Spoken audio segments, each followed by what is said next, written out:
Radar में आज के दो कॉर्पोरेट्स के साथ बात करते हैं। नंबर्स क्योंकि अर्निंग सीजन अब खत्म हो चुका है, लेकिन ओवर द वीकेंड जो नंबर्स आए उनमें से एक कंपनी आईआरबी इंफ्रा भी है।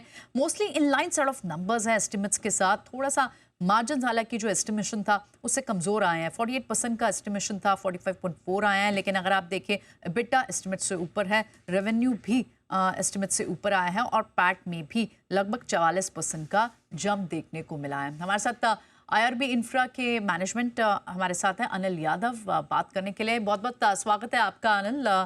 सबसे पहले तो हमें अच्छी परफॉर्मेंस दिखी है, लेकिन थोड़ा सा मार्जिन्स पे इम्पैक्ट पड़ता हुआ जो दिखाई दे रहा है। क्या की ड्राइवर्स रहे हैं इस क्वार्टर के रिजल्ट्स के? में ऑपरेट करते हैं, जैसे सेगमेंटल रेवेन्यू में मतलब इंक्रीज होती है तो ऑटोमेटिकली ओवरऑल मार्जिन में इम्पैक्ट पड़ता है। बट अगर आप बीओटी सेगमेंट वगैरह देखेंगे तो मार्जिन काफ़ी अच्छी रही है, because mix of revenue change होने की वजह से मार्जिन पे थोड़ा सा मतलब लोअर एंड पे दिख रहा है। बट ओवरऑल सेगमेंट वाइज देखेंगे तो मार्जिन सारे सेगमेंट में ठीक ठाक ही रही है। Okay, alright Anil ji, segmental की आप बात कर रहे हैं तो हम एक बार चलिए इसकी बाइफिकेशन को समझ लेते हैं। थोड़ा सा आप सेगमेंटल परफॉर्मेंस ही हमें अगर समझाने की कोशिश करें कि इनविट से जो इनकम है, बीओटी सेगमेंट की जो इनकम है और इनकम आपके जो कंस्ट्रक्शन सेगमेंट्स है, कौन से सेगमेंट सबसे बड़े ग्रोथ ड्राइवर है? आई थिंक हमारे पास 80,000 करोड़ के एसेट बेस है। गोइंग फॉरवर्ड अगर हमारा बिजनेस का वैल्यूएशन भी देखेंगे तो रफली 85-90% के आसपास हमारा एसेट बिजनेस रहता है। और एसेट बिजनेस जो है कंसिस्टेंटली मतलब रेवेन्यू ग्रो हो रहा है। Weighted average life in assets की अगर आप देखेंगे 22 से 23 साल की वेटेड एवरेज लाइफ है। उस हमारे पास कुछ एसेट्स ऐसे भी हैं जिसकी लाइफ लगभग 30 साल भी है। तो कंसिडरिंग ये एसेट बिजनेस कंसिस्टेंटली ग्रो हो रहा है। अगर जून क्वार्टर की आप ग्रोथ देखें आईआरबी प्लस प्राइवेट इन्वेस्ट, तो हमने 8% रेवेन्यू ग्रोथ किया था लाइक टू लाइक बेसिस पे। जुलाई का growth in spite of heavy monsoon, जुलाई में हमने 10% ग्रोथ क्लॉक की है। हमारा एक प्रोजेक्ट गंगा है जो कि मतलब second half of this financial year में ऑपरेशनल हो जाएगा, तो वहां से हमें फर्दर रेवेन्यू एडिशन आता हुआ दिखेगा। तो कंसिडरिंग दैट ये बिजनेस सिग्निफिक गोइंग फॉरवर्ड भी सिग्निफिकेंटली कंट्रीब्यूट करने वाला है। EPC business, as you may be aware कि one can not have visibility more than 1.5 से 2 साल से ज़्यादा विजिबिलिटी आप ईपीसी बिजनेस पे आइडली नहीं होती है, बिकॉज टिपिकली 2 साल का कंस्ट्रक्शन पीरियड होता है ईपीसी का। बट ग्रेजुअली हमने हमारी ओएनएम ऑर्डर बुक बढ़ा ली है। हमारी ओएनएम ऑर्डर बुक जो है 28 से 30,000 करोड़ के आसपास है। और ये जो कि हमें 15 से 20 साल की विजिबिलिटी देती है ओएनएम ऑर्डर बुक पे। और ग्रेजुअली हम मतलब इसको और आगे जैसे जैसे हमें टीओटी और मिलते जाएंगे ये ऑर्डर बुक बढ़ती हुई नजर आएगी। तो इसमें क्या है कि मतलब मार्जिन भी स्टेबल होता है और प्लस आपको लॉन्ग टर्म विजिबिलिटी भी प्रोवाइड करती है। तो ये सेकंड सेगमेंट हो गया। थर्ड सेगमेंट जो हमारा है वो है इन्वेट। हमारा जैसे कि दो इन्वेट में इन्वेस्टमेंट है, तो एज द इन्वेट में एसेट ऐड होते जाएंगे या जैसे जैसे उनमें ग्रोथ रियलाइजेशन होते जाएगा, वैसे वैसे वहां से भी ग्रोथ आने की उम्मीद है। ऑल राइट, आपने सेगमेंटली बताया हमें।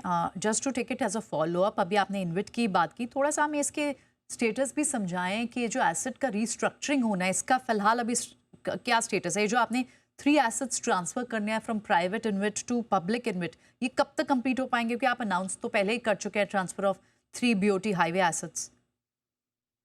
जैसे कि मतलब अभी यूनिट होल्डर ने अभी रिसेंटली लास्ट मंथ में ही मतलब यूनिट होल्डर का अप्रूवल आया है मतलब असेट ट्रांसफर के लिए पब्लिक इन्वेट साइड से। तो अभी हम लोग असेट ट्रांसफर के प्रोसेस में हैं। कुछ रेगुलेटरी अप्रूवल्स रिक्वायर्ड हैं जो कि एक्सपेक्टेड है ये मंथ में आ जाएगी। तो मतलब अगले मंथ तक हमारा एस्टिमेट है कि हम असेट ट्रांसफर कर पाएंगे। इस असेट ट्रांसफर से प्राइवेट इन्वेट को रफली 5,000 करोड़ का कैश फ्लो आएगा। ये 5,000 करोड़ के कैश फ्लो से प्राइवेट इन्वेट रफली 15,000 करोड़ के एसेट बिड कर पाएंगे। क्योंकि कि हमारा टिपिकली इक्विटी फंडिंग जो होता है वो 30% इक्विटी होता है, 70% डेट होता है। तो कंसिडरिंग ये मिक्स रखते हुए रफली 15 से 16,000 करोड़ के प्रोजेक्ट हम इससे अनलॉकिंग ऑफ द कैपिटल से बिड कर पाएंगे। ओके, तो 15,000 करोड़ तक की अपॉर्चुनिटीज आपके लिए अवेलेबल हो जाएंगी इस एसेट रिस्ट्रक्चरिंग को करने के बाद। तो ऐसे में क्या आनल जी कुछ नई अपॉर्चुनिटीज को भी तलाशा जाएगा to park these funds? I think मतलब अपार्ट फ्रॉम ये 15,000 करोड़ के जो एसेट हैं, plus there is robust cash flow coming from the IRB cash flow itself, and plus company के पास 2.5 से 3,000 करोड़ के कैश अवेलेबल है। तो आगे जैसे जैसे मतलब गवर्नमेंट ने बताया था कि रफली 10 लाख करोड़ के इंफ्रास्ट्रक्चर में मोनेटाइजेशन होने वाले हैं, उसमें से 3 लाख करोड़ का मोनेटाइजेशन जो है वो रोड सेक्टर में होने वाला है। तो मतलब जो कि 4 से 5 सालों में होने वाला है, तो अगर हम इक्वली डिवाइड करें तो 60 से 70 हजार करोड़ का हर साल का मोनेटाइजेशन होगा।